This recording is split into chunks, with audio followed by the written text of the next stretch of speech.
ನಮಸ್ಕಾರ ಗೆಳೆಯರೆ. ಕಳೆದ ತರಗತಿ ಒಳಗೆ ನಾವು ಭಾರತದ ಸಂವಿಧಾನದ ಐತಿಹಾಸಿಕ ಅಂಶಗಳನ್ನು ಅಥವಾ ಐತಿಹಾಸಿಕಕ್ಕೆ ಸಂಬಂಧಪಟ್ಟಿರ್ತಕ್ಕಂಥ ಕೆಲ ಕಾಯ್ದೆಗಳ ಬಗ್ಗೆ ನಾವು ಚರ್ಚೆ ಮಾಡ್ತಾ ಹೋಗಿದ್ವಿ.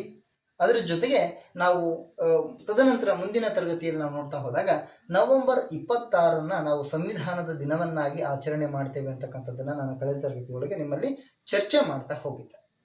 ಸೊ ಹಾಗಾದ್ರೆ ಯಾಕೆ ಜನವರಿ 26 ಅಂತಕ್ಕಂಥದ್ದು ಒಂದು ಐತಿಹಾಸಿಕ ಮಹತ್ವವನ್ನು ಹೊಂದಿರತಕ್ಕಂಥ ದಿನವಾಗಿದೆ.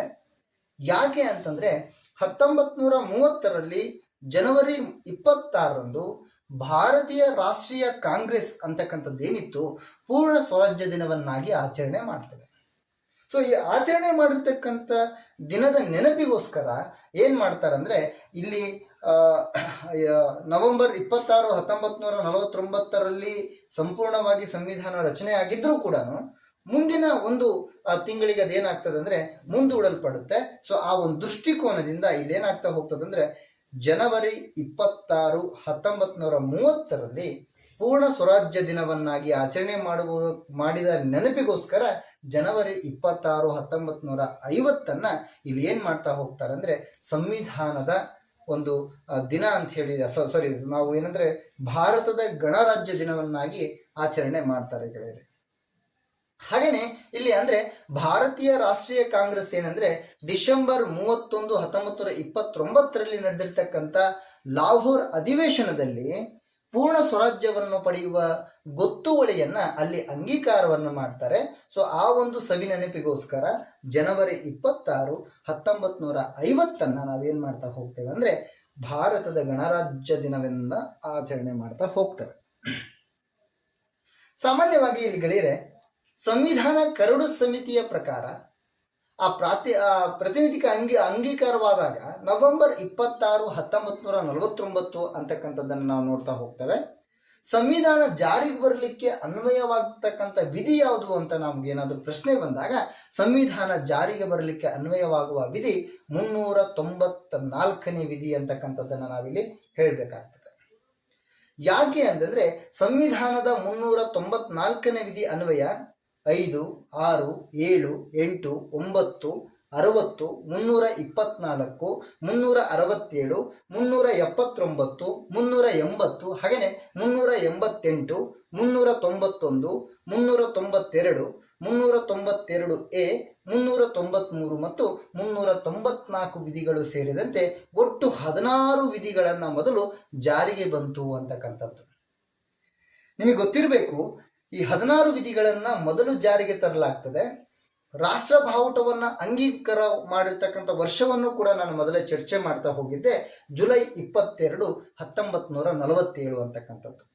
ಹಾಗೇನೆ ಭಾರತದ ಸಂವಿಧಾನದ ಹಾಗೇನೆ ಭಾರತೀಯರಿಂದಲೇ ರಚಿತವಾದ್ದರಿಂದ ಇನ್ನೂ ಜಾರಿಯಲ್ಲಿ ಇರ್ತಕ್ಕಂಥದ್ದನ್ನ ಅಂತಕ್ಕಂಥ ಮಾತನ್ನ ನಾವಿಲ್ಲಿ ನೋಡ್ತಾ ಹೋಗ್ತೇವೆ. ಇಲ್ಲಿ ಗ್ರಾಂಡ್ ವಿಲ್ ಆಸ್ಟಿನ್ ಅಂತಕ್ಕಂಥವನು ಹೇಳ್ತಾನೆ, ಭಾರತ ಸಂವಿಧಾನ ಭಾರತೀಯರಿಂದಲೇ ರಚಿತವಾದ್ದರಿಂದ ಇನ್ನೂ ಜಾರಿಯಲ್ಲಿದೆ ಅಂತಕ್ಕಂಥ ಮಾತನ್ನ ಹೇಳ್ತಾರೆ. ಅಂದ್ರೆ ಗ್ರಾಂಡ್ ವಿಲ್ ಆಸ್ಟಿನ್ ಅಂತಕ್ಕಂಥವ್ರು. ಈ ಸಂವಿಧಾನ ಜಾರಿಗೆ ಬಂದ ವರ್ಷ ನಿಮಗೆ ಗೊತ್ತಿದೆ ಗೆಳೆಯರೆ. ಸಂವಿಧಾನ ಜಾರಿಗೆ ಬಂದದ್ದು ಜಾರಿಗೆ ಬಂದಂತ ಸಂದರ್ಭ ಯಾವುದು ಅಂದ್ರೆ ಜನವರಿ 26, 1950. ಗೆಳೆಯರೆ ಸಂವಿಧಾನ ರಚನಾ ಸಭೆಯು ಒಟ್ಟು 12 ಬಾರಿ ಏನಂದ್ರೆ ಇಲ್ಲಿ ಸಭೆ ಸೇರಲಾಗ್ತದೆ. ಈ ಸಭೆಯಲ್ಲಿ ಅನೇಕ ಅಂಶಗಳನ್ನ ಈ ಸಭೆಯ ಸಮಿತಿಯನ್ನ ವಹಿಸ್ಕೊಳ್ತಾ ಹೋಗ್ತಾರೆ. ಈ ಸಭೆಯ ಸಮಿತಿಯ ಬಗ್ಗೆ ನಾನು ಹಿಂದಿನ ತರಗತಿಯಲ್ಲಿ ನಿಮ್ಮಲ್ಲಿ ಚರ್ಚೆ ಮಾಡ್ತಾ ಹೋಗಿದ್ದೆ. ಸೊ ಆದ್ರೂ ಕೂಡ ನಿಮಗೆ ನೆನಪಾಗ್ಲಿ ಅಂತಕ್ಕಂಥ ಮಾತನ್ನು ನಾನು ಹೇಳ್ತಾ ಹೋಗ್ತೇನೆ. ಈ ಸಮಿತಿಗಳನ್ನ ನೋಡ್ತಾ ಹೋದಾಗ ಕೇಂದ್ರ ಅಧಿಕಾರಿಗಳ ಸಮಿತಿ ಅಂತಕ್ಕಂಥದ್ದು ಇದರ ಅಧ್ಯಕ್ಷತೆಯನ್ನ ಜವಾಹರ್ಲಾಲ್ ನೆಹರು ಅವರು ವಹಿಸ್ಕೊಳ್ತಾರೆ. ಹಾಗೇನೆ ಅಲ್ಪಸಂಖ್ಯಾತರು ಮತ್ತು ಮೂಲಭೂತ ಹಕ್ಕುಗಳ ಸಮಿತಿಯ ಅಧ್ಯಕ್ಷರನ್ನ ನಾವು ಸರ್ದಾರ್ ವಲ್ಲಭಾಯ್ ಪಟೇಲ್ ಅಂತ ಹೇಳಿ ಕರಿತಾ ಹೋಗ್ತೇವೆ. ಪ್ರಾಂತೀಯ ಸಂವಿಧಾನ ಸಮಿತಿ ಅಂತಕ್ಕಂಥದ್ದೇನಿದೆ, ಈ ಪ್ರಾಂತೀಯ ಸಂವಿಧಾನ ಸಮಿತಿಯನ್ನ ನಾವು ನೋಡ್ತಾ ಹೋದಾಗ ಈ ಪ್ರಾಂತೀಯ ಸಂವಿಧಾನ ಸಮಿತಿಯನ್ನ ನಾವು ಇಲ್ಲಿ ಸರ್ದಾರ್ ವಲ್ಲಭಾಯ್ ಪಟೇಲ್ ಅವರೇ ಅಧ್ಯಕ್ಷತೆಯನ್ನು ವಹಿಸ್ಕೊಳ್ತಾ ಹೋಗ್ತಾರೆ. ಹಾಗೇನೆ ಇಲ್ಲ ಮುಂದುವರೆದ ವಿಷಯವನ್ನ ನಾವು ನೋಡ್ತಾ ಹೋದಾಗ ಇಲ್ಲಿ ಕೇಂದ್ರ ಸಂವಿಧಾನ ಸಮಿತಿ ಅಂದ್ರೆ ಇಲ್ಲಿ ಜವಾಹರ್ಲಾಲ್ ನೆಹರು ಅವರೇ ಮುಂದುವರಿತಾ ಹೋಗ್ತಾರೆ. ಹಾಗೆಯೇ ಇಲ್ಲಿ ಸ್ಟೀರಿಂಗ್ ಸಮಿತಿ ಅಂತಕ್ಕಂಥದ್ದು, ಈ ಸ್ಟೀರಿಂಗ್ ಸಮಿತಿಯನ್ನ ಕೆ ಮುನ್ಸಿ ಅವರು, ಹಾಗೆಯೇ ಕರಡು ಸಮಿತಿಯನ್ನ ಡಾಕ್ಟರ್ BR ಅಂಬೇಡ್ಕರ್ ಅವರು, ಹಾಗೆಯೇ ಬಾವುಟ ಸಮಿತಿಯನ್ನ JB ಕೃಪಾಲಿನಿ ಅಂತಕ್ಕಂಥದ್ದು, ಈ ಕಾರ್ಯವಿಧಾನ ನಿಯಮಗಳ ಸಮಿತಿಯನ್ನ ಡಾಕ್ಟರ್ ರಾಜೇಂದ್ರ ಪ್ರಸಾದ್ ಅಂತಕ್ಕಂಥವ್ರು ಏನಂದ್ರೆ ಇದನ್ನ ವಹಿಸ್ಕೊಳ್ತಾ ಹೋಗ್ತಾರೆ ಅಂತಕ್ಕಂಥದ್ದು. ಸೊ ಗೆಳೆಯರೆ, ನಿಮಗೆ ಗೊತ್ತಿರೋ ಹಾಗೆ ಸಂವಿಧಾನದ ಪ್ರಮುಖ ಲಕ್ಷಣವನ್ನ ನಾವು ಇಂದಿನ ತರಗತಿಯಲ್ಲಿ ಚರ್ಚೆ ಮಾಡ್ತಾ ಹೋಗೋಣ. ನೀವು ನಾನು ಹಿಂದೆ ವಿಡಿಯೋವನ್ನು ಮಾಡಿದ್ದೇನೆ, ಸ್ವಲ್ಪ ಮಿಸ್ಟೇಕ್ಗಳಾಗಿದ್ದಾವೆ, ಸೊ ಅವು ನೋಡಿ, ನೀವು ತೊಂದರೆ ಏನಿಲ್ಲ. ಸೊ ಈಗ ನಾನು ತರಗತಿಯೊಳಗೆ ಭಾರತ ಸಂವಿಧಾನದ ಪ್ರಮುಖ ಲಕ್ಷಣಗಳು ಅಂತಕ್ಕಂಥದ್ದನ್ನು ನಾನು ಚರ್ಚೆ ಮಾಡ್ತಾ ಹೋಗ್ತೇನೆ.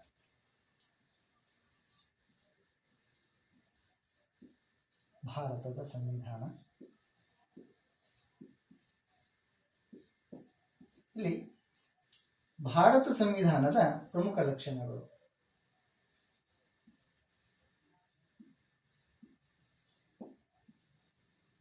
ಸಂವಿಧಾನದ ಪ್ರಮುಖ ಲಕ್ಷಣಗಳು ಅಂತಕ್ಕಂಥದ್ದು ಯಾವೆಲ್ಲ ಲಕ್ಷಣಗಳನ್ನ ಭಾರತ ಸಂವಿಧಾನ ಹೊಂದಿದೆ ಅಂತಕ್ಕಂಥದ್ದು ಪ್ರಮುಖ ಲಕ್ಷಣಗಳು ಅನ್ನುವುದನ್ನು ನಾನು ಇಂದಿನ ತರಗತಿಯಲ್ಲಿ ನಿಮಗೆ ಚರ್ಚೆ ಮಾಡ್ತಾ ಹೋಗ್ತೇನೆ. ಗೆಳೆಯರೇ, ನಿಮಗೆ ಸಂಪೂರ್ಣವಾಗಿ ಸಂವಿಧಾನದ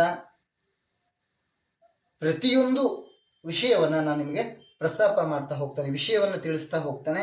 ದಯಮಾಡಿ ಅದನ್ನು ನೀವು ನೋಟ್ಸ್ ಮಾಡ್ಕೊಳ್ತಾ ಹೋಗಿ. ಸೊ ಯಾಕಂದರೆ ಇದು ಯಾವುದು ಪ್ರಚಾರಕ್ಕೋಸ್ಕರ ಅಲ್ಲ, ನನ್ನ ಸೇವೆ ಏನಿದೆ ಸ್ವಲ್ಪ ಮಟ್ಟಿಗೆ ವಿದ್ಯಾರ್ಥಿಗಳಿಗೆ ತಿಳಿಸಲಿಕ್ಕೆ ಅಂತ ಹೇಳಿ ನಾನು ಮಾಡ್ತಾ ಇರೋದು.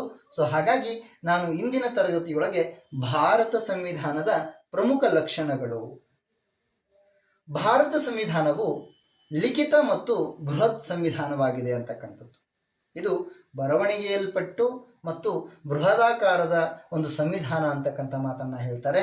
ಇದರಲ್ಲಿ ಮೂಲಭೂತ ಹಕ್ಕುಗಳು ಬರ್ತವೆ, ಮೂಲಭೂತ ಕರ್ತವ್ಯಗಳು, ರಾಜ್ಯ ನಿರ್ದೇಶನ ತತ್ವಗಳು, ವಿವಿಧ ಸಂವಿಧಾನದ ಎಲ್ಲೆಲ್ಲಿ ನಾವು ಎರವಲವನ್ನು ಪಡ್ಕೊಂಡಿದ್ದೇವೆ, ಯಾವ ಭಾಗದಿಂದ ಸಂವಿಧಾನವನ್ನು ಎರವಲು ಪಡೆದಿದ್ದೇವೆ ಅಂತಕ್ಕಂಥದ್ದು, ತುರ್ತು ಪರಿಸ್ಥಿತಿ, ಹಾಗೆಯೇ ಸಂಸದೀಯ ಪದ್ಧತಿ, ಅಖಿಲ ಭಾರತ ಸೇವೆಗಳು, ಸಾರ್ವಜನಿಕ ವಯಸ್ಕ ಮತದಾನ ಪದ್ಧತಿಯ ಬಗ್ಗೆ, ಹಾಗೆಯೇ ಇಲ್ಲಿ ಭಾಗಶಃ ಮತ್ತು ನಮ್ಯ ಮತ್ತು ಅನನ್ಯ ವಿಷಯದ ಬಗ್ಗೆ, ಏಕಪೌರತ್ವದ ಬಗ್ಗೆ, ಸ್ವತಂತ್ರ ಮತ್ತು ಏಕೀಕರಣ ಮತ್ತು ನ್ಯಾಯಾಂಗ ವ್ಯವಸ್ಥೆಯ ಬಗ್ಗೆ, ಪಂಚಾಯತ್ ರಾಜ್ ವ್ಯವಸ್ಥೆಯ ಬಗ್ಗೆ, ನಗರ ಪಾಲಿಕೆಯ ವ್ಯವಸ್ಥೆ ಬಗ್ಗೆ, ನ್ಯಾಯಿಕ ವಿಮರ್ಶೆಯ ಬಗ್ಗೆ, ಗಣರಾಜ್ಯ ಮತ್ತು ಪ್ರಜಾಪ್ರಭುತ್ವ, ಸಂಯುಕ್ತ ಪದ್ಧತಿ, ಹಾಗೆಯೇ ಇವನ್ನೆಲ್ಲ ನಾನು ಏನಂದ್ರೆ ಈ ವಿಷಯದಲ್ಲಿ ಇಂದಿನ ತರಗತಿಯಲ್ಲಿ ನಾನು ಚರ್ಚೆ ಮಾಡ್ತಾ ಹೋಗ್ತೇನೆ ಅಂತಕ್ಕಂಥದ್ದು. ಸೊ ಮೊದಲನೇದಾಗಿ ಲಿಖಿತ ಮತ್ತು ಬೃಹತ್ ಸಂವಿಧಾನ ಅಂತಕ್ಕಂಥದ್ದು. ಮೊದಲನೇದಾಗಿ ನಾವೇನ್ ನೋಡ್ತಾ ಹೋಗ್ತೇವೆ ಅಂದ್ರೆ ಲಿಖಿತ ಮತ್ತು ಮೊದಲನೇದಾಗಿ ಲಿಖಿತ ಮತ್ತು ಬೃಹತ್ ಸಂವಿಧಾನ. ಲಿಖಿತ ಮತ್ತು ಬೃಹತ್ ಸಂವಿಧಾನ ಅಂತಕ್ಕಂಥದ್ದು. ಲಿಖಿತ ಮತ್ತು ಬೃಹತ್ ಸಂವಿಧಾನ.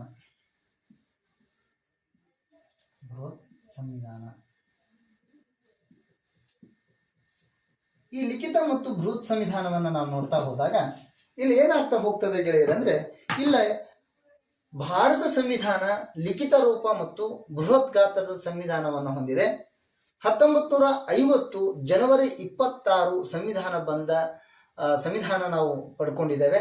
ಸೊ ಇಂಥ ಸಂದರ್ಭದಲ್ಲಿ ಈ ಸಂವಿಧಾನದಲ್ಲಿ ಬಂದಿರತಕ್ಕಂಥ ಕೆಲ ಅಂಶಗಳನ್ನು ನಾವು ನೋಡ್ತಾ ಹೋದಾಗ ಗೆಳೆಯರೆ, ಮೂಲ ಪರಿವಿಡಿಯೊಳಗೆ ಏನು ಮಾಡ್ತಾ ಹೋಗ್ತೇವೆ ಅಂದ್ರೆ 22 ಭಾಗಗಳು ಮೂಲ ಪರಿವಿಡಿ ಅಂದ್ರೆ ಮೂಲದಲ್ಲಿ ಏನಂದ್ರೆ 22 ಭಾಗಗಳು ಎಷ್ಟಿದ್ವು ಅಂದ್ರೆ 22 ಭಾಗಗಳಿದ್ವು. ಹಾಗೇನೆ 8 ಅನುಸೂಚಿಗಳಿದ್ವು ಅಂತಕ್ಕಂಥದ್ದು. 8 ಅನುಸೂಚಿಗಳು. 8 ಅನುಸೂಚಿಗಳು. ತದನಂತರ 395 ವಿಧಿಗಳು. 395 ವಿಧಿಗಳು. ಇದು ನಾವು ಮೊದಲು ಮೂಲ ಸಂವಿಧಾನದಲ್ಲಿ ನೋಡ್ತಾ ಹೋಗ್ತೇವೆ ಅಂತಕ್ಕಂಥದ್ದು. ಮೂಲ ಸಂವಿಧಾನದಲ್ಲಿ ನಮಗೆ ಗೋಚರ ಆಗ್ತಕ್ಕಂಥದ್ದು. ಹಾಗಾದ್ರೆ ಪ್ರಸ್ತುತ ಸಂವಿಧಾನವನ್ನ ನಾವು ನೋಡ್ತಾ ಹೋದ್ರೆ,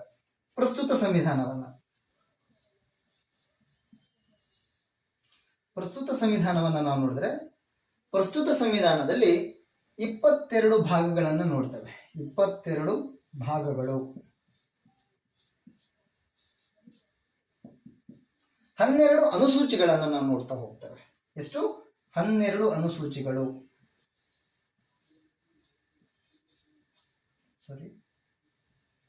ಅನುಸೂಚಿಗಳು. ಹಾಗೇನೆ ವಿಧಿಗಳನ್ನ ನಾವು ನೋಡ್ತಾ ಹೋದ್ರೆ 450 ವಿಧಿಗಳು. 450 ವಿಧಿಗಳು.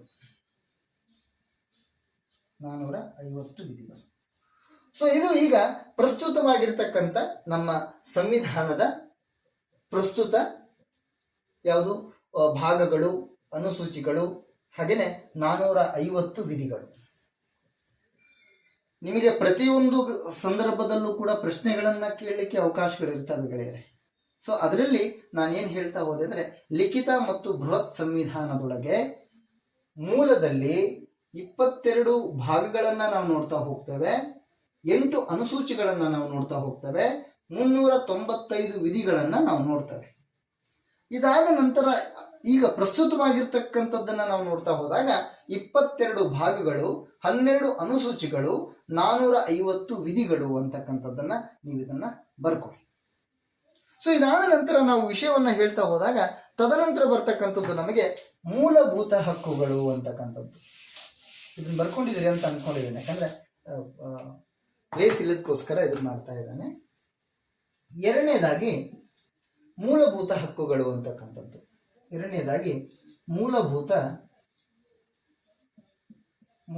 ಹಕ್ಕುಗಳು.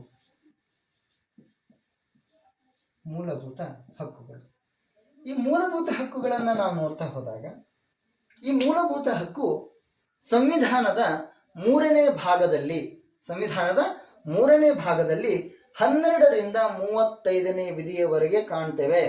ಈ ಮೂಲಭೂತ ಹಕ್ಕುಗಳನ್ನು ಇಲ್ಲಿಂದ ಇಲ್ಲಿವರೆಗೂ 12ನೇ ವಿಧಿಯಿಂದ 35ನೇ ವಿಧಿಯವರೆಗೆ, ಓಕೆ, 35ನೇ ವಿಧಿ.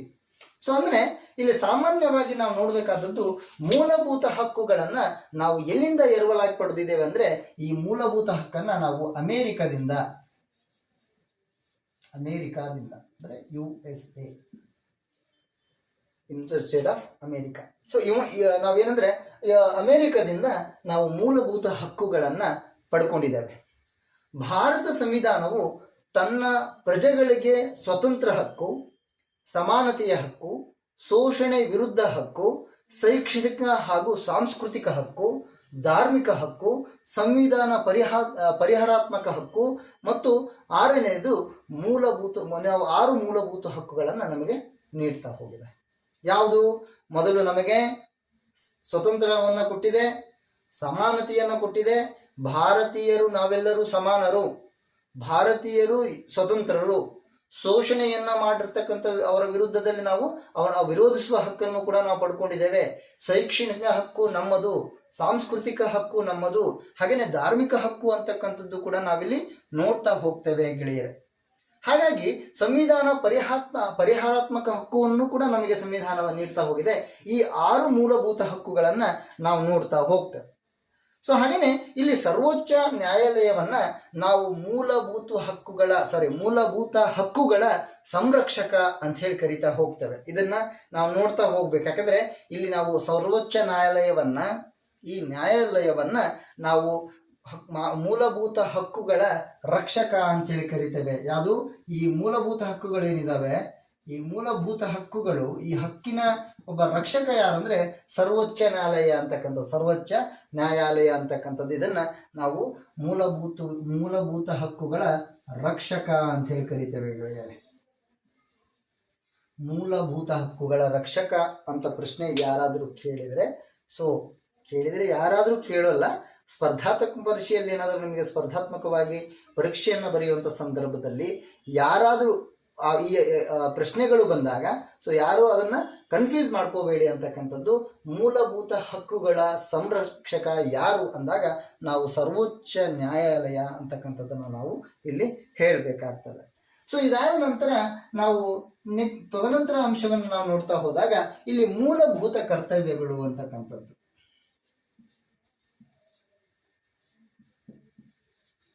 ಮೂಲಭೂತ ಕರ್ತವ್ಯಗಳು.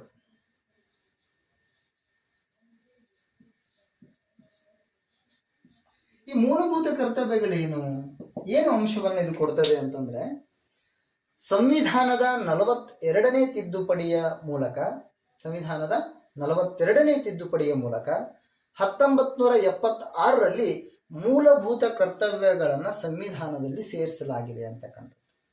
ಸಂವಿಧಾನದೊಳಗೆ ನಮಗೆ ಮೂಲಭೂತ ಕರ್ತವ್ಯಗಳೇನು, ಯಾಕಂದ್ರೆ ಸಂವಿಧಾನ ನಮಗೆಲ್ಲ ಕೊಟ್ಟಿದೆ, ಸ್ವತಂತ್ರತೆ ಕೊಟ್ಟಿದೆ, ಸಮಾನತೆ ಕೊಟ್ಟಿದೆ, ಶೋಷಣೆ ವಿರುದ್ಧ ಹಕ್ಕನ್ನು ಕೊಟ್ಟಿದೆ, ಹಾಗೆಯೇ ಶೈಕ್ಷಣಿಕ ಹಕ್ಕನ್ನು ಕೊಟ್ಟಿದೆ, ಧಾರ್ಮಿಕ ಹಕ್ಕನ್ನು ಕೊಟ್ಟಿದೆ, ಪರಿಹಾರಾತ್ಮಕ ಹಕ್ಕನ್ನು ಕೊಟ್ಟಿದೆ. ಸಂವಿಧಾನ ಎಲ್ಲ ನಮಗೆ ಕೊಟ್ಟಿದೆ. ಹಾಗಾದ್ರೆ ನಾವು ಸಂವಿಧಾನಕ್ಕೆ ಹೇಗೆ ಋಣಿಯಾಗಿರಬೇಕು, ನಾವು ಸಂವಿಧಾನವನ್ನ ನಾವು ಭಾರತೀಯರಾಗಿ ನಮ್ಮ ಕರ್ತವ್ಯಗಳೇನು ಅಂತಕ್ಕಂಥದ್ದನ್ನ ನೆನಪಿಸುವುದಕ್ಕೋಸ್ಕರ 42ನೇ ತಿದ್ದುಪಡಿ ಮೂಲಭೂತ ಮೂಲಭೂತ ಕರ್ತವ್ಯಗಳ ಬಗ್ಗೆ ಇಲ್ಲಿ ಹೇಳ್ತಾ ಹೋಗ್ತದೆ. ಇಲ್ಲಿ ಸಂವಿಧಾನದ 4A ಭಾಗದೊಳಗೆ, ಸಂವಿಧಾನದ 4A ಭಾಗದೊಳಗೆ, ಈ ಎ ಭಾಗದಲ್ಲಿ ಏನಂದ್ರೆ, ಮತ್ತು 4A ಮತ್ತು 51A ಭಾಗ, 51A ಭಾಗ ಮತ್ತು ಈ 51ಕ್ಕೆ ವಿಧಿಯವರೆಗೆ, ಅಂದ್ರೆ 51ನೇ ವಿಧಿಯವರೆಗೆ ಮೂಲಭೂತ ಕರ್ತವ್ಯಗಳನ್ನು ಹೊಂದಿದೆ. ನಾವು ಮೂಲಭೂತ ಕರ್ತವ್ಯಗಳನ್ನು ಹೇಗೆ ಹೊಂದಬೇಕು ಅಂತಕ್ಕಂಥ, ಅಂದ್ರೆ ಮೊದಲು 10 ಮೂಲಭೂತ ಕರ್ತವ್ಯಗಳನ್ನು ಸೇರಿಸಲಾಯಿತು. ಆದರೆ 86ನೇ ತಿದ್ದುಪಡಿ ಏನಿದೆ, ಈ ಮೂಲಭೂತ ಈ 86ನೇ ತಿದ್ದುಪಡಿ ಅಂದ್ರೆ 86ನೇ ತಿದ್ದುಪಡಿ 2002ರಲ್ಲಿ ಏನಾಗ್ತದೆ, ತಿದ್ದುಪಡಿ ಆಗ್ತದೆ, ಮತ್ತೊಂದು ಮೂಲಭೂತ ಕರ್ತವ್ಯವನ್ನ ಸೇರಿಸಲಾಗ್ತದೆ. ಪ್ರಸ್ತುತ ಈಗ ನಾವು 11 ಮೂಲಭೂತ ಕರ್ತವ್ಯವನ್ನ ಹೊಂದಿದ್ದೇವೆ ಅಂತಕ್ಕಂಥದ್ದು. ಮೊದಲು 10 ಇತ್ತು. 86ನೇ ತಿದ್ದುಪಡಿ 2002ರಲ್ಲಿ ಏನ್ ಮಾಡಿದಂದ್ರೆ ಒಂದು ಮೂಲಭೂತ ಕರ್ತವ್ಯವನ್ನ ಸೇರಿಸಿದ್ರು. ಸೊ ಆ ಮೂಲಭೂತ ಕರ್ತವ್ಯವನ್ನ ನಾವು ಈಗ ನಮ್ಮ ಪ್ರಸ್ತುತ ಮೂಲಭೂತ ಕರ್ತವ್ಯ ಯಾವುವು ಅಂದ್ರೆ ಒಟ್ಟು 11 ಇದಾವೆ ಅಂತಕ್ಕಂಥ, 11 ಮೂಲಭೂತ ಕರ್ತವ್ಯಗಳಿದಾವೆ ಅಂತಕ್ಕಂಥದ್ದನ್ನ ನೀವು ನೋಡ್ಬೇಕು. ಪಾಯಿಂಟ್ಸ್ ಮಾಡ್ಕೊಳ್ತಾ ಹೋಗಿ ಗೆಳೆಯರೆ, ಬರೀತಾ ಇದ್ದಾನೆ, ಪಾಯಿಂಟ್ಸ್ ಮಾಡ್ಕೊಳ್ಳಿ. ಇದಾದ ನಂತರ ರಾಜ್ಯ ನಿರ್ದೇಶಕ ತತ್ವಗಳು ಅಂತಕ್ಕಂಥದ್ದು. ಇದಾದ ನಂತರ ರಾಜ್ಯ ನಿರ್ದೇಶಕ ತತ್ವಗಳು,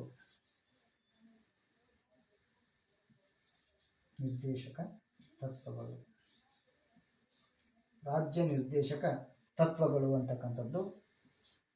ಈ ರಾಜ್ಯ ನಿರ್ದೇಶಕ ತತ್ವಗಳನ್ನು ನಾವು ನೋಡ್ತಾ ಹೋದ್ರೆ ಗೆಳೆಯರೆ, ಸಂವಿಧಾನದ 4ನೇ ಭಾಗದಲ್ಲಿ ನಮೂದಿಸಲ್ಪಟ್ಟಿರ್ತಕ್ಕಂಥ 36ರಿಂದ 51ನೇ ವಿಧಿ ಏನಿದೆ, ಇದು ರಾಜ್ಯ ನಿರ್ದೇಶನ ತತ್ವಗಳಿಗೆ ಬಗ್ಗೆ ಹೇಳ್ತದೆ ಅಂತಕ್ಕಂಥದ್ದು. ಇದೇನ್ ಮಾಡ್ತಾ ಹೋಗ್ತದೆ ಅಂದ್ರೆ ಕನ್ಫ್ಯೂಸ್ ಆಗ್ತಾ ಇದೆ. 36ರಿಂದ 51ರವರೆಗೆ, 36ನೇ ವಿಧಿಯಿಂದ 51ನೇ ವಿಧಿಯವರೆಗೆ. ಸೊ ಇಲ್ಲಿ ಏನಾಗ್ತಾ ಹೋಗ್ತದೆ ಅಂದ್ರೆ, ಇದು 36ರಿಂದ 51ನೇ ವಿಧಿ ಏನಿದೆ, ಇದು ರಾಜ್ಯ ನಿರ್ದೇಶನ ತತ್ವಗಳ ಬಗ್ಗೆ ತಿಳಿಸ್ತದೆ. ಇವುಗಳ ಕಾರ್ಯಾಚರಣೆಯನ್ನ ನ್ಯಾಯಾಲಯದಲ್ಲಿ ಪ್ರಶ್ನಿಸದಂತೆ ಮಾಡಲಾಗಿದೆ ಅಂತಕ್ಕಂಥದ್ದು. ಯಾಕಂದ್ರೆ ಇದನ್ನ ನಾವು ನ್ಯಾಯಾಲಯದಲ್ಲಿ ಚರ್ಚಿಸಲಿಕ್ಕೆ ಅವಕಾಶಗಳಿಲ್ಲ. ಅದು ರಾಜ್ಯ ನಿರ್ದೇಶನ ತತ್ವಗಳೇನಿದಾವೆ ಇವು ನ್ಯಾಯಾಲಯಿಕವಾಗಿ ಚರ್ಚಿಸಲಿಕ್ಕೆ ಅವಕಾಶ ಇಲ್ಲ ಅಂತಕ್ಕಂಥದ್ದು. ಆದರೆ ಈ ರಾಜ್ಯ ನಿರ್ದೇಶನ ತತ್ವಗಳನ್ನು ನಾವು ಎಲ್ಲಿಂದ ತಗೊಂಡಿದ್ದೇವೆ ಅಂದ್ರೆ ಐರ್ಲ್ಯಾಂಡ್ ಇಂದ ತಗೊಂಡಿದ್ದೇವೆ ಗೆಳೆಯರೆ. ಐರ್ಲ್ಯಾಂಡ್ ಇಂದ ನಾವು ಇದನ್ನ ಎರವಲಾಗಿ ಪಡೆದಿದ್ದೇವೆ ಅಂತಕ್ಕಂಥದ್ದು. ಡಾಕ್ಟರ್ BR ಅಂಬೇಡ್ಕರ್ ಅವರು ರಾಜ್ಯ ನಿರ್ದೇಶನ ಹಾಗೂ ರಾಜ್ಯ ನೀತಿ ನಿರ್ದೇಶಕ ತತ್ವಗಳು ಸರ್ಕಾರ ಹೇಗೆ ಕಾರ್ಯನಿರ್ವಹಿಸಬೇಕು ಅಂತಕ್ಕಂಥದ್ದನ್ನ ಮಾರ್ಗಸೂಚಿಯನ್ನ ನೀಡುತ್ತದೆ ಅಂತಕ್ಕಂಥ ಅಭಿಪ್ರಾಯವನ್ನು ಅವ್ರು ಹೇಳ್ತಾರೆ. ಯಾಕಂದ್ರೆ ಒಂದು ಸರ್ಕಾರ ನಡೆಸಬೇಕು ಅಂದಾಗ ಆ ಸರ್ಕಾರಕ್ಕೆ ಮಾರ್ಗದರ್ಶನವನ್ನ ನೀಡ್ತಕ್ಕಂಥ ಒಂದು ವಿಧಿ ಯಾವುದು ಅಂದ್ರೆ, ಅಥವಾ ವಿಷಯ ಯಾವುದು ಅಂದ್ರೆ ರಾಜ್ಯ ನಿರ್ದೇಶಕ ತತ್ವಗಳು ಅಂತಕ್ಕಂಥದ್ದು. ರಾಜ್ಯ ನೀತಿ ನಿರ್ದೇಶಕ ತತ್ವಗಳು ಅಂತಲೂ ಕೂಡ ಕರೀತಾರೆ. ಸಾಮಾನ್ಯವಾಗಿ ಈ ಅಂಶವನ್ನ ನಾವಿಲ್ಲಿ ನೋಡ್ತಾ ಹೋಗ್ತೇವೆ. ಹಾಗಾದ್ರೆ ನಾವಿಲ್ಲಿ ಯಾವ ಯಾವ ದೇಶದಿಂದ ಏನನ್ನ ಎರವಲಾಗಿ ಪಡೆದಿದ್ದೇವೆ ಅಂತಕ್ಕಂಥದ್ದು ಒಂದ್ಸಲ ನೋಡ್ಬಿಡೋಣ. ಓಕೆ,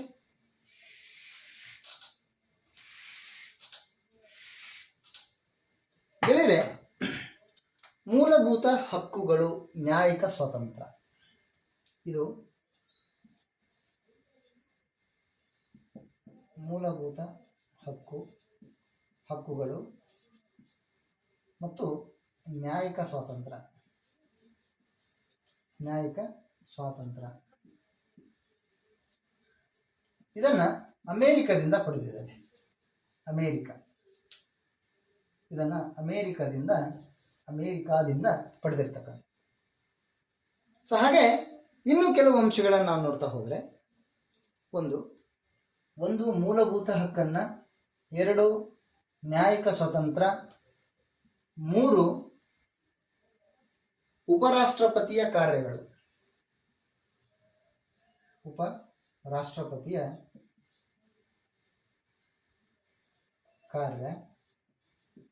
ಕಾರ್ಯಗಳು ಅಂತ ಬರ್ಕೊಳ್ಳಿ, ಕಾರ್ಯಗಳು. ಹಾಗೆಯೇ ಸರ್ವೋಚ್ಚ ನ್ಯಾಯಾಲಯದ ಸ್ವರೂಪ ಮತ್ತು ಕಾರ್ಯಗಳು. ಇದು ಯಾವುದು, ನಾವೀಗೇನು ಸರ್ವೋಚ್ಚ ನ್ಯಾಯಾಲಯ ಏನಿದೆಯಲ್ಲ ಅದರ ಕಾರ್ಯಗಳನ್ನು, ಸರ್ವೋಚ್ಚ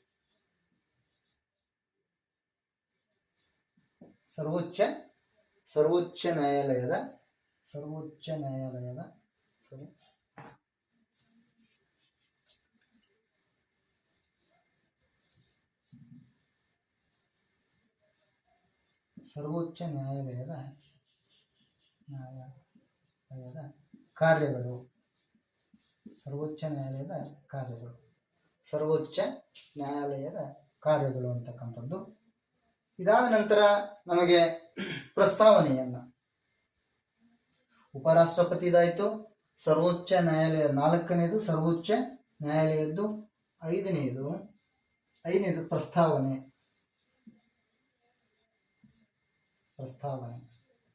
ಈ ಪ್ರಸ್ತಾವನೆಯನ್ನು ಕೂಡ ನಾವು ಅಮೇರಿಕದಿಂದ ತಗೊಂಡಿರ್ತಕ್ಕಂಥದ್ದು. ಸರ್ವೋಚ್ಚ ನ್ಯಾಯಾಲಯ ಮತ್ತು ಉಚ್ಚ ನ್ಯಾಯಾಲಯದ ನ್ಯಾಯಾಧೀಶರ ಪದಚ್ಯುತಿ ಎನ್ನುವುದು. ಮತ್ತೆ ಎಷ್ಟು, 6ನೇದು.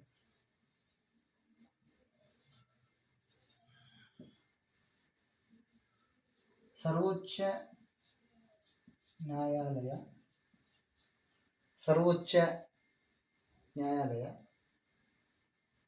ಮತ್ತು ಉಚ್ಚ ನ್ಯಾಯಾಲಯ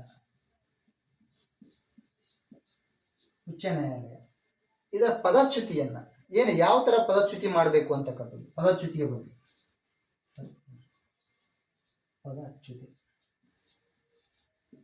ಪದಚ್ಯುತಿ ಈ ಪದಚ್ಯುತಿಯನ್ನ ಮಾಡುವುದರ ಬಗ್ಗೆ ಯಾವ್ದು ಹೇಳ್ತದೆ ಅಂದ್ರೆ, ಇವೆಲ್ಲವೂ ಕೂಡ ನಾವು ಅಮೇರಿಕ ಸಂವಿಧಾನದಿಂದ ತಗೊಂಡಿದ್ದೇವೆ. ಅಮೇರಿಕ ಸಂವಿಧಾನದಿಂದ ತೆಗೆದುಕೊಂಡಿರ್ತಕ್ಕಂಥ.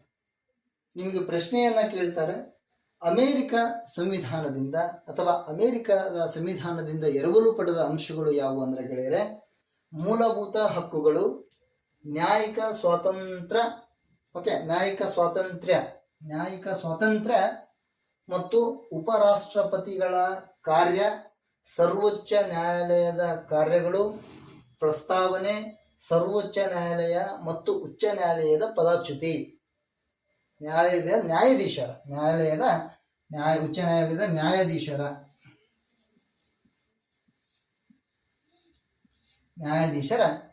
ನ್ಯಾಯಾಲಯದ ನ್ಯಾಯಾಧೀಶರ ಪದಚ್ಯುತಿ ಅಂತಕ್ಕಂಥದ್ದು. ಸೊ ಇದು ಏನಿದೆ, ಈ ಅಂಶವನ್ನ, ಪದಚ್ಯುತಿಯನ್ನ ಮಾಡ್ತಕ್ಕಂಥದ್ದು. ಯಾರ ಪದಚ್ಯುತಿ? ಸರ್ವೋಚ್ಚ ನ್ಯಾಯಾಲಯ ಮತ್ತು ಉಚ್ಚ ನ್ಯಾಯಾಲಯದ ನ್ಯಾಯಾಧೀಶರ ಪದಚ್ಯುತಿ ಅಂತಕ್ಕಂಥದ್ದನ್ನು ನಾವಿಲ್ಲಿ ನೋಡ್ತಾ ಹೋಗ್ತೇವೆ. ಇದು ಅಮೇರಿಕದಿಂದ ಪಡೆದಿರ್ತಕ್ಕಂಥದ್ದು ಅಂತಕ್ಕಂಥದ್ದು. ನಿಮಗೆ ನೆನಪಿರುತ್ತೆ ಅಂತ ಅನ್ಕೊಂಡಿದ್ದೇನೆ.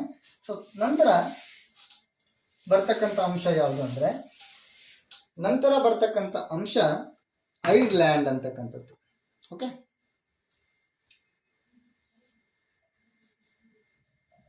ಐರ್ಲ್ಯಾಂಡ್. ಈ ಐರ್ಲ್ಯಾಂಡಿಂದ ಯಾವ ಯಾವ ಅಂಶವನ್ನ ನಾವು ಎರವಲಾಗಿ ಪಡೆದಿದ್ದೇವೆ ಅಂದ್ರೆ, ರಾಜ್ಯ ನಿರ್ದೇಶನ ತತ್ವಗಳು. ಒಂದು, ರಾಜ್ಯ ನಿರ್ದೇಶನ ತತ್ವಗಳು.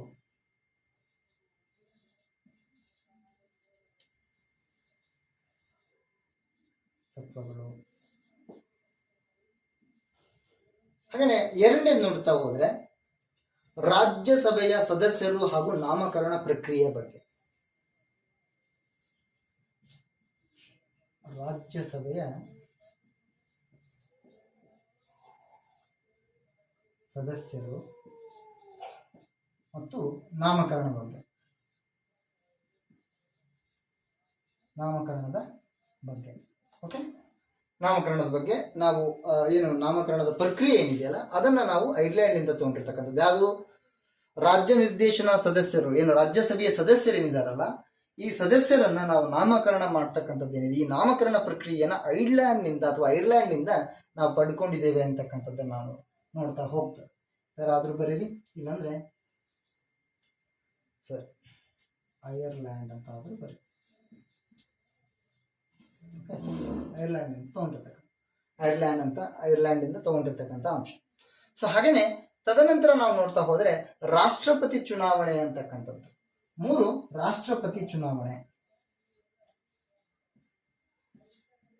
ರಾಷ್ಟ್ರಪತಿಯ ಚುನಾವಣೆ. ಈ ರಾಷ್ಟ್ರಪತಿ ಚುನಾವಣೆಯನ್ನು ಕೂಡ ನಾವು ಎಲ್ಲಿಂದ ಪಡ್ಕೊಂಡಿದ್ದೇವೆ ಎರವಲಾಗಿ ಅಂದ್ರೆ ರಾಷ್ಟ್ರಪತಿಯ ಚುನಾವಣೆ. ಇದನ್ನ ನಾವು ಐರ್ಲ್ಯಾಂಡಿಂದ ತಗೊಂಡಿದ್ದೇವೆ. ಓಕೆ. ಇದಾದ ನಂತರ ಮತ್ತೆ ನಮಗೆ ಇದು ಗೊತ್ತಾಗ್ತದಲ್ಲ, ಐರ್ಲ್ಯಾಂಡ್ನಿಂದ ರಾಜ್ಯ ನಿರ್ದೇಶನ ತತ್ವಗಳನ್ನು ತಗೊಂಡಿದ್ದೇವೆ, ರಾಜ್ಯಸಭೆಯ ಸದಸ್ಯರು ಮತ್ತು ನ್ಯಾಯಕರಣದ ಬಗ್ಗೆ, ಉದಾಹರಣೆಗೆ ನಾಮಕರಣದ ಬಗ್ಗೆನೂ ಕೂಡ ನಾವಿಲ್ಲಿ ತಿಳ್ಕೊಂಡಿದ್ದೇವೆ ಅಂತಕ್ಕಂಥದ್ದು. ಸೊ ಇದಾದ ನಂತರ ನಮಗೆ ಬರ್ತಕ್ಕಂಥ ಮತ್ತೊಂದು ಅಂಶ ಯಾವುದು ಅಂದ್ರೆ ಇಲ್ಲಿ ಹಾಗೆ ಬಂದ್ಬಿಡ್ತಾನೆ ಬ್ರಿಟಿಷ್ ಸಂವಿಧಾನ ಅಂತಕ್ಕಂಥದ್ದು. ಬ್ರಿಟಿಷ್ ಸಂವಿಧಾನ. ಈ ಬ್ರಿಟಿಷ್ ಸಂವಿಧಾನದಿಂದ ಏನನ್ನ ಎರವಲಾಗಿ ಪಡೆದಿದ್ದೇವೆ ಅಂತಂದ್ರೆ ಇದರ ಕೊಡುಗೆ ಬಹಳ ಇದೆ ಅಂತ ಅನ್ಕೋಬಹುದು. ಇಲ್ಲಿ ಸಂಸದೀಯ ಪದ್ಧತಿ ಅಂತಕ್ಕಂಥದ್ದು. ಸಂಸದೀಯ ಪದ್ಧತಿ, ಕಾನೂನಿನ ಆಧಿಪತ್ಯ,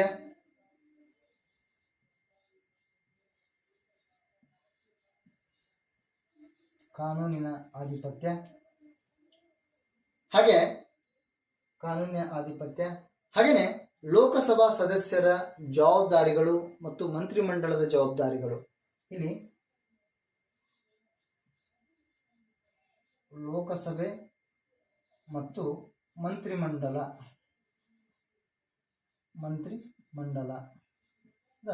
ಜವಾಬ್ದಾರಿ, ಯಾವ ಜವಾಬ್ದಾರಿಯನ್ನ ಮಾಡಬೇಕು ಅಂತಕ್ಕಂಥದ್ದು, ಅವರ ಜವಾಬ್ದಾರಿಗಳೇನು ಅಂತಕ್ಕಂಥದ್ದು, ಅವರ ಜವಾಬ್ದಾರಿಗಳು. ಓಕೆ.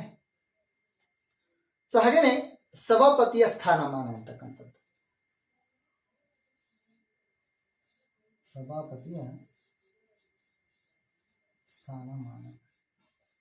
ಸಭಾಪತಿಯ ಸ್ಥಾನಮಾನ, ಹಾಗೇನೆ ಕಾನೂನು ಮಾಡುವ ವಿಧಾನ,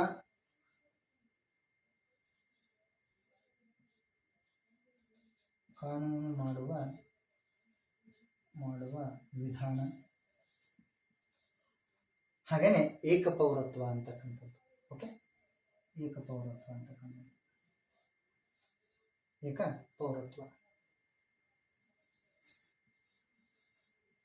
ಏಕಪೌರತ್ವ ಪದ್ಧತಿ.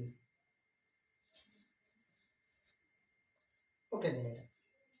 ಐರ್ಲ್ಯಾಂಡ್ನಿಂದ ಯಾವ ವಿಷಯವನ್ನ ತಗೊಂಡಿದ್ದೇವೆ ಅಂತಂದ್ರೆ ಐರ್ಲ್ಯಾಂಡ್ನಿಂದ ರಾಜ್ಯ ನಿರ್ದೇಶನ ತತ್ವಗಳು, ರಾಜ್ಯಸಭೆ ಸದಸ್ಯರು ಮತ್ತು ನಾಮಕರಣದ ಬಗ್ಗೆ, ರಾಷ್ಟ್ರಪತಿಯ ಚುನಾವಣೆಯ ಬಗ್ಗೆ ನಾವು ಐರ್ಲ್ಯಾಂಡಿನ ಸಂವಿಧಾನದಿಂದ ತೆಗೆದುಕೊಂಡಿದ್ದೇವೆ. ಹಾಗಾದ್ರೆ ಬ್ರಿಟನ್ ಸಂವಿಧಾನದಿಂದ ಏನು ಅಂಶವನ್ನು ತಗೊಂಡಿದ್ದೇವೆ ಅಂದ್ರೆ ಸಂಸದೀಯ ಪದ್ಧತಿ, ಕಾನೂನಿನ ಆಧಿಪತ್ಯ, ಲೋಕಸಭೆ ಮಂತ್ರಿಮಂಡಲದ ಜವಾಬ್ದಾರಿಗಳು, ಸಭಾಪತಿಯ ಸ್ಥಾನಮಾನ, ಕಾನೂನು ಮಾಡುವ ವಿಧಾನ, ಹಾಗೆಯೇ ಏಕಪೌರತ್ವ ಅಂತಕ್ಕಂಥದ್ದನ್ನ ನಾವು ಬ್ರಿಟನ್ ಸಂವಿಧಾನದಿಂದ ತೆಗೆದುಕೊಂಡಿದ್ದೇವೆ ಗೆಳೆಯರೆ. ಸೊ ಹಾಗಾದ್ರೆ ಸರ್ ಆಯ್ತು, ಎಲ್ಲ ಆಯ್ತು, ತದನಂತರ ಯಾವುದು? ತದನಂತರ ನಾವು ಕೆನಡಾದಿಂದಲೂ ಕೂಡ ತಗೊಂಡಿದ್ದೇವೆ ಗೆಳೆಯರೆ, ಕೆನಡಾ ಸಂವಿಧಾನದಿಂದ ಅಂತಕ್ಕಂಥದ್ದು.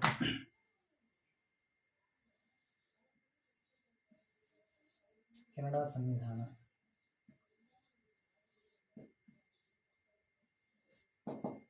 ಈ ಕೆನಡಾ ಸಂವಿಧಾನದಿಂದ ಒಕ್ಕೂಟ ವ್ಯವಸ್ಥೆ ಮಾದರಿಯನ್ನು ತಗೊಂಡಿದ್ದೇವೆ ನಾವು. ಒಕ್ಕೂಟ ವ್ಯವಸ್ಥೆ ಮಾದರಿ.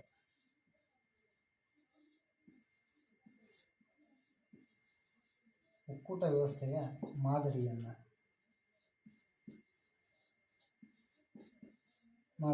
ತಗೊಂಡಿದ್ದಾರೆ. ಸೊ ಹಾಗೇನೆ ಶೇಷಾಧಿಕಾರಗಳನ್ನ ಕೇಂದ್ರ ಸರ್ಕಾರಕ್ಕೆ ಏನಿದೆ ಆ ಕಾರ್ಯವನ್ನು ಕೇಂದ್ರ ಸರ್ಕಾರಕ್ಕೆ ನೀಡತಕ್ಕಂಥದ್ದು.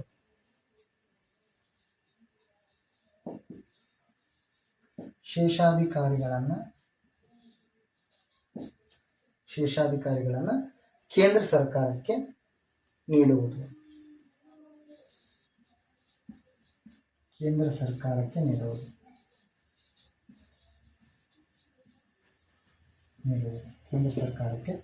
ನೀಡುವುದು. ಸೊ ಇದಾದ ನಂತರ ನಾವು ರಾಜ್ಯಪಾಲರ ನೇಮಕಾತಿ ಅಂತಕ್ಕಂಥದ್ದು ಕೂಡ ನಾವು ಕೆನಡಾ ದೇಶದಿಂದ ತಗೊಂಡಿದ್ದೇವೆ. ರಾಜ್ಯಪಾಲರ ನೇಮಕಾತಿ. ರಾಜ್ಯಪಾಲರ ನೇಮಕಾತಿಯನ್ನು ಕೂಡ ನಾವು ಎಲ್ಲಿ ತಗೊಂಡಿದ್ದೇವೆ ಅಂದರೆ ಕೆನಡಾ ಸಂವಿಧಾನದಿಂದ ತೆಗೆದುಕೊಂಡಿದ್ದೇವೆ. ಸೊ ಹಾಗಾದರೆ ತದನಂತರ ನಾವು ನೋಡ್ತಾ ಹೋದಾಗ ನಾವು ಆಸ್ಟ್ರೇಲಿಯಾವನ್ನ ನೋಡ್ತೇವೆ.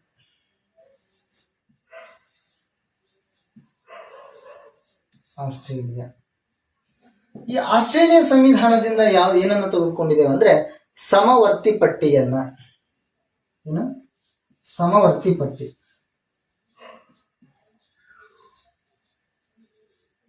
ಸಮವರ್ತಿ ಪಟ್ಟಿಯನ್ನ ನಾವು ಆಸ್ಟ್ರೇಲಿಯಾದ ಸಂವಿಧಾನದಿಂದ ತೆಗೆದುಕೊಂಡಿದ್ದೇವೆ. ಅದಾದ ನಂತರ ನಾವು ಸಂಸತ್ತಿನ ಜಂಟಿ ಅಧಿವೇಶನ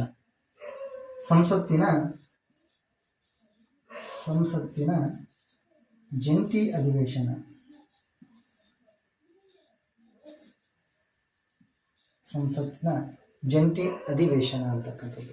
ಈ ಸಂಸತ್ತಿನ ಜಂಟಿ ಅಧಿವೇಶನವನ್ನ ನಾವು ಆಸ್ಟ್ರೇಲಿಯಾ ಸಂವಿಧಾನದಿಂದ ತಗೊಂಡಿದ್ದೇವೆ. ಹಾಗೇನೆ ವ್ಯಾಪಾರ ಸ್ವತಂತ್ರ ಅಂತಕ್ಕಂಥದ್ದು. ಮೂರನೇದು ವ್ಯಾಪಾರ ಸ್ವತಂತ್ರ.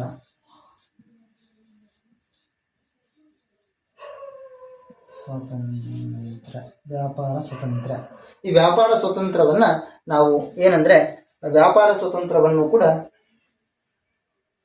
ನಾವೇನ್ ಮಾಡ್ತಾ ಹೋಗ್ತೇವೆ ಅಂದ್ರೆ ಇಲ್ಲಿ ತೆಗೆದುಕೊಳ್ತಾ ಹೋಗ್ತೇವೆ.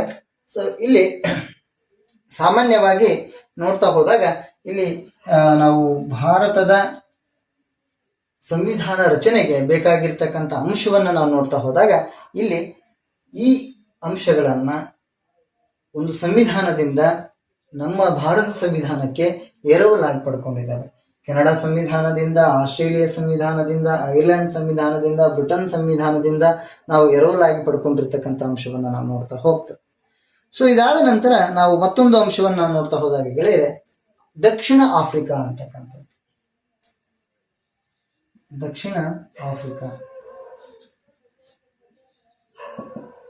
ಈ ದಕ್ಷಿಣ ಆಫ್ರಿಕಾದಿಂದ ಯಾವ ಯಾವ ಅಂಶವನ್ನ ನಾವು ಎರವಲಾಗಿ ಪಡ್ಕೊಂಡಿದ್ದೇವೆ ಅಂದ್ರೆ ಇಲ್ಲಿ ಸಂವಿಧಾನದ ತಿದ್ದುಪಡಿ ಕಾನೂನು ಅಂತಕ್ಕಂಥದ್ದು. ಇಲ್ಲಿ ಸಂವಿಧಾನದ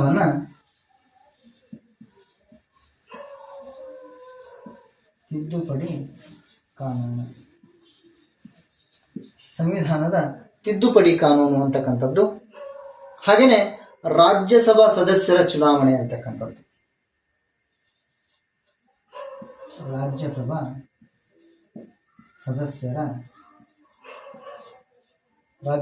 ಸದಸ್ಯರ ಚುನಾವಣೆ.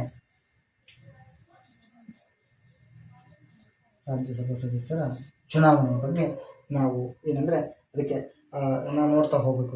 ಯಾಕಂದ್ರೆ ಇಲ್ಲಿ ಸಾಮಾನ್ಯವಾಗಿ ಗೊತ್ತಾಗ್ತಾ ಹೋಗ್ತದೆ. ಇಲ್ಲಿ ಆಫ್ರಿಕಾದಂತಹ ದೇಶದಿಂದಲೂ ಕೂಡ ನಾವು ಏನ್ ಮಾಡಿದ್ದೇವೆ ಅಂದ್ರೆ ಸಂವಿಧಾನದ ಕೆಲ ಅಂಶಗಳನ್ನು ನಾವು ಎರವಲಾಗಿ ಪಡೆದ. ಅದಕ್ಕೆ ಭಾರತದ ಸಂವಿಧಾನ ಬೃಹತ್ ಸಂವಿಧಾನ ಅಂದ್ರೆ ಅನನ್ಯವಾಗಿರ್ತಕ್ಕಂಥ ಸಂವಿಧಾನ, ಅಂದ್ರೆ ಎಲ್ಲವನ್ನೂ ಒಳಗೊಂಡಿರ್ತಕ್ಕಂಥದ್ದು ಅಂತಕ್ಕಂಥದ್ದನ್ನು ನಾವಿಲ್ಲಿ ಹೇಳ್ತಾ ಹೋಗ್ತೇವೆ. ಇದಾದ ನಂತರ ಜರ್ಮನಿ ಅಂತಕ್ಕಂಥದ್ದು.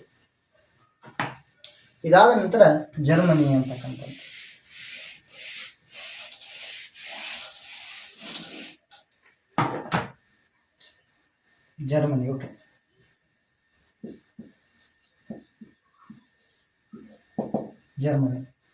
ಸೊ ಹಾಗಾದರೆ ಜರ್ಮನಿಯಿಂದ ಯಾವ ಯಾವ ಅಂಶಗಳನ್ನು ನಾವು ತಗೊಂಡು ಹೋಗಿದ್ದೇವೆ ಅಂತ ನೋಡ್ತಾ ಹೋದರೆ, ಜರ್ಮನಿಯಲ್ಲಿ ನಾವು ತುರ್ತು ಪರಿಸ್ಥಿತಿಯ ಉಪಬಂಧಗಳನ್ನು ನಾವು ನೋಡ್ತಾ ಹೋಗ್ತೇವೆ. ಜರ್ಮನಿಯಲ್ಲಿ ತುರ್ತು ಪರಿಸ್ಥಿತಿಯ, ನಮ್ಮ ದೇಶದಲ್ಲಿ ತುರ್ತು ಪರಿಸ್ಥಿತಿಗಳೇನಾಗ್ತವೆ ಆ ತುರ್ತು ಪರಿಸ್ಥಿತಿ ಬಗ್ಗೆ, ತುರ್ತು ಪರಿಸ್ಥಿತಿ. ಹಾಗೆಯೇ USSR ರಷ್ಯಾದಿಂದ, ನಾವು ರಷ್ಯಾದಿಂದ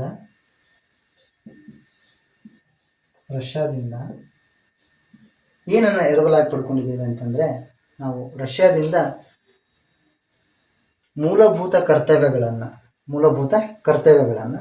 ಹಾಗೆಯೇ ಫ್ರೆಂಚಿಂದ ಗಣರಾಜ್ಯ, ಸ್ವಾತಂತ್ರ್ಯ, ಸಮಾನತೆ, ಭ್ರಾತೃತ್ವ.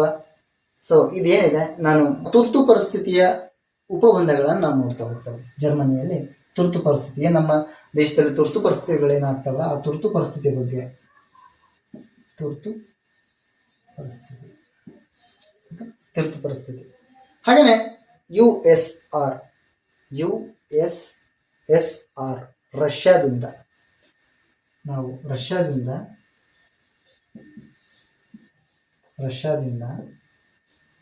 ಏನನ್ನು ಎರವಲಾಗಿ ಪಡ್ಕೊಂಡಿದ್ದೇವೆ ಅಂತಂದರೆ, ನಾವು ರಷ್ಯಾದಿಂದ ಮೂಲಭೂತ ಕರ್ತವ್ಯಗಳನ್ನು ಹಾಗೆಯೇ ಫ್ರೆಂಚಿಂದ ಗಣರಾಜ್ಯ, ಸ್ವಾತಂತ್ರ್ಯ, ಸಮಾನತೆ, ಭ್ರಾತೃತ್ವ.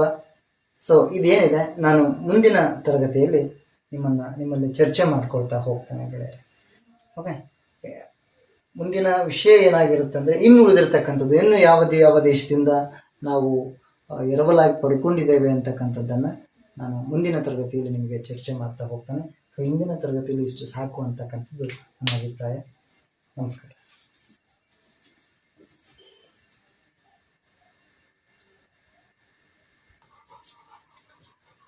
ಅಂದರೆ ಇಲ್ಲಿ ಅದನ್ನು ನಾನು ಹೇಳ್ತಾ ಹೋಗ್ತೇನೆ. ಇನ್ನು ಉಳಿದದ್ದು ರಷ್ಯಾದಿಂದ ಅಂತಕ್ಕಂಥದ್ದು, ರಷ್ಯಾದಿಂದ ನಾವೇನು ಮಾಡ್ತಾ ಹೋಗ್ತೇವೆ ಗೆಳೆಯರೆ ಅಂದರೆ, ಮೂಲಭೂತ ಕರ್ತವ್ಯಗಳು ಅಂತಕ್ಕಂಥದ್ದು. ಈ ಮೂಲಭೂತ ಕರ್ತವ್ಯಗಳೇನಿದೆ, ಈ ಮೂಲಭೂತ ಕರ್ತವ್ಯವನ್ನು ನಾವೇನು ಮಾಡ್ತಾ ಹೋಗಿದ್ದೇವೆ ಅಂದರೆ, ರಷ್ಯಾದಿಂದ ತೆಗೆದುಕೊಂಡಿರ್ತಕ್ಕಂಥದ್ದು ಮೂಲಭೂತ ಕರ್ತವ್ಯಗಳು. ಓಕೆ, ತದನಂತರ ಬರ್ತಕ್ಕಂಥದ್ದು ನಮಗೆ ಫ್ರೆಂಚ್ ಅಂತಕ್ಕಂಥದ್ದು. ಈ ಫ್ರೆಂಚ್ ದೇಶದಿಂದ ನಾವು ಗಣರಾಜ್ಯ, ಸ್ವಾತಂತ್ರ್ಯ, ಸಮಾನತೆ, ಭ್ರಾತೃತ್ವವನ್ನು ತಗೊಂಡಿದ್ದೇವೆ. ಇಲ್ಲಿ ಗಣರಾಜ್ಯ, ಭ್ರಾತೃತ್ವ,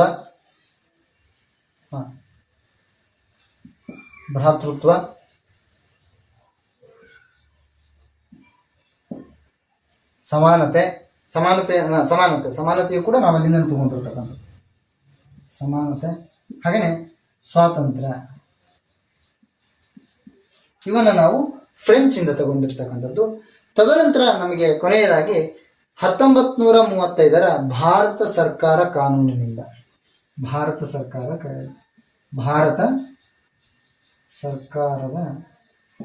ಸರ್ಕಾರದ ಏನು ನಾವು ಕಾನೂನನ್ನು ಮಾಡ್ಕೊಂಡಿದ್ದೇವಲ್ಲ, ಭಾರತ ಸರ್ಕಾರದ ಕಾನೂನು 1935 ಪ್ರಕಾರ ನಾವೇನು ಮಾಡ್ತಾ ಹೋದ್ವಿ ಅಂದರೆ, ಒಕ್ಕೂಟ ಪದ್ಧತಿಯನ್ನು, ನಾವು ಹಿಂದೆನೂ ಕೂಡ ಒಕ್ಕೂಟ ಪದ್ಧತಿ ಬಗ್ಗೆ ನಾನು ಹೇಳಿದ್ದೆ.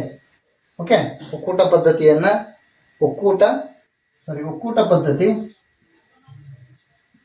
ಪದ್ಧತಿ. ತದನಂತರ ಸಾರ್ವಜನಿಕ ಸೇವಾ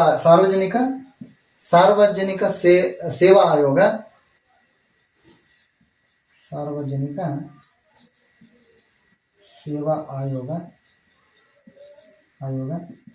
ತದನಂತರ ಬರ್ತಕ್ಕಂಥ ತುರ್ತು ಪರಿಸ್ಥಿತಿ ಮತ್ತು ಪೂರ್ವ ಸಿದ್ಧತೆ ಮತ್ತು ಆಡಳಿತ ವಿವರಗಳು.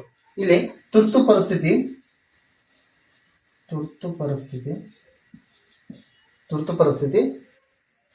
ಪೂರ್ವ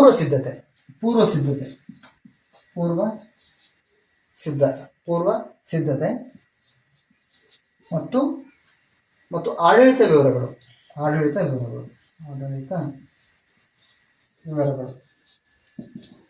ತದನಂತರ ಬರ್ತಕ್ಕಂಥದ್ದು ನಾವು ನೋಡ್ತಾ ಹೋದಾಗ, ಇದು ನಾವು ಈ 3 ಅಂಶವನ್ನು, ಒಂದು ಒಕ್ಕೂಟ ಪದ್ಧತಿ, ಸಾರ್ವಜನಿಕ ಸೇವಾ ಆಯೋಗ, ತುರ್ತು ಪರಿಸ್ಥಿತಿಯ ಪೂರ್ವ ಸಿದ್ಧತೆ ಮತ್ತು ಆಡಳಿತ ವಿವರಗಳು. ತದನಂತರ ನಮಗೆ ಕೊನೆಯದಾಗಿ ಒಂದು ಅಂಶ ಬರುತ್ತೆ, ಜಪಾನ್ನಿಂದ ನಾವು ತಗೊಂಡಿದ್ದೇವೆ. ಜಪಾನಿಂದ ಏನನ್ನು ತಗೊಂಡಿದ್ದೀವಿ ಅಂತಂದ್ರೆ ನಾವು ಕಾನೂನಿನ ರಚನಾ ಕಾರ್ಯವಿಧಾನವನ್ನು ತಗೊಂಡಿದ್ದೇವೆ. ಕಾನೂನು